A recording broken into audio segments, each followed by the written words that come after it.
তুমি যতই কষ্টে থাকো না কেন কেউ তোমার কষ্ট দেখবে না। এই দুনিয়ায় শুধু সফল মানুষদেরকে দেখবে আর তাদের সাফল্য দেখবে। কষ্ট নয়, তুমি পরিশ্রম করে দেখিয়ে দাও তোমার সাফল্য। শুভকামনা সবার জন্য। আসসালামু আলাইকুম এভরিওয়ান। কেমন আছেন? আশা করি সবাই অনেক বেশি ভালো আছেন। আমিও আপনাদের দোয়া আল্লাহর রহমতে অনেক বেশি ভালো আছি। আমি আজকে বাচ্চাকে স্কুলে নিতে গিয়েছিলাম। স্কুলে নিতে যাওয়ার পথে দেখলাম একটা লোক শাপলা বিক্রি করছে। একটা ভ্যানে অনেকগুলো শাপলা বিক্রি করছে। আমার দেখলে অনেক ভালো লাগলো, তাই আমি নিয়ে নিলাম এক মুঠা শাপলা। অনেক সুন্দর শাপলাগুলো ছিল। নিয়ে এসে আমি রেসিপি বানালাম আর আপনাদের সাথে শেয়ার করছি। এই তো তো আমি শাপলা দিয়ে 2-3 রকমের আইটেম বানাইছি। আজকে আপনাদের সাথে শুটকি দিয়ে যে রান্নাটা করেছি সেটাই আপনাদের শেয়ার করছি। ভবিষ্যতে আরও 2 রকমের রেসিপি শেয়ার করবো ইনশাল্লাহ। তো আমি প্রথমে শুটকিগুলোকে গরম পানি দিয়ে ধুয়ে নিয়েছি। আমি আজকে চিংড়ি মাছের শুটকি দিয়ে এগুলো রান্না করব। তারপরে একটা প্যানে কিছুটা পেঁয়াজ দিয়ে তেল দিয়ে নাড়াচাড়া করে নিব। নাড়াচাড়া হয়ে গেলে তাতে হলুদের গুঁড়া, মরিচের গুঁড়া, লবণ এগুলো অ্যাড করব। এগুলো দেওয়া হয়ে গেলে চিংড়ি মাছের শুটকিগুলো দিয়ে দিব।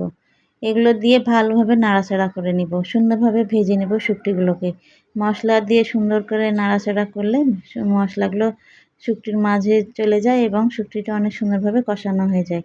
যখন সুন্দরভাবে শুটকিগুলো কষানো হয়ে যাবে তার মধ্যে এগুলো আমি কেটে রাখা শাপলার ডাঁটাগুলো দিয়ে দিব।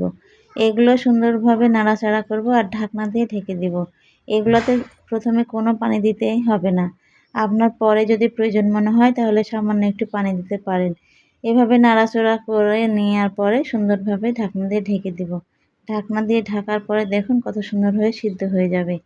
সুন্দরভাবে সিদ্ধ হয়ে যাবে আর পানি বের হয়ে যাবে। আমার এখানে প্রথমে পানি বের হয়নি, পরে পানি বের হয়েছে।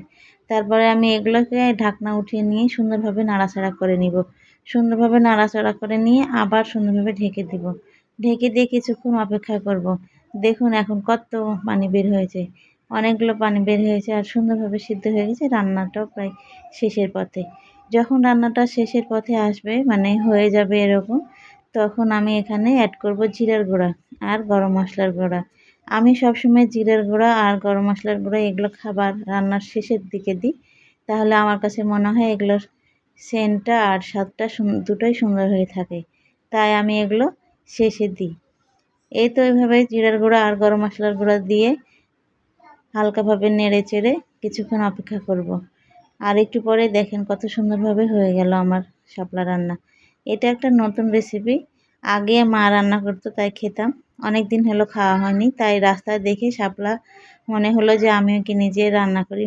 তবে মায়ের মতো হয়েছে কিনা জানি না। মাশাআল্লাহ অনেক সুন্দর হয়েছে। পেটটা ভরে ভাত খাওয়া গেছে। এই তো দেখুন আমার রান্নার ফাইনাল লুক। কত সুন্দর হয়েছে আর তেলগুলো ছেড়ে দিয়েছে। তারপরে এই যে রান্না শেষ করে আমি গরম ভাত নিয়ে খেতে বসে পড়লাম। এই যে আলহামদুলিল্লাহ অনেক সুন্দর হয়েছিল রান্নাটা। সেই মজা হয়েছিল, শুটকি বলে কথা। আর এই যে সাথে দেখছেন এটা কি খাচ্ছি, এটা একটা শাপলার আইটেম। সেটা কখনো রেসিপি শেয়ার করব।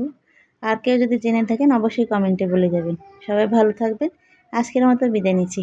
আল্লাহ হাফেজ।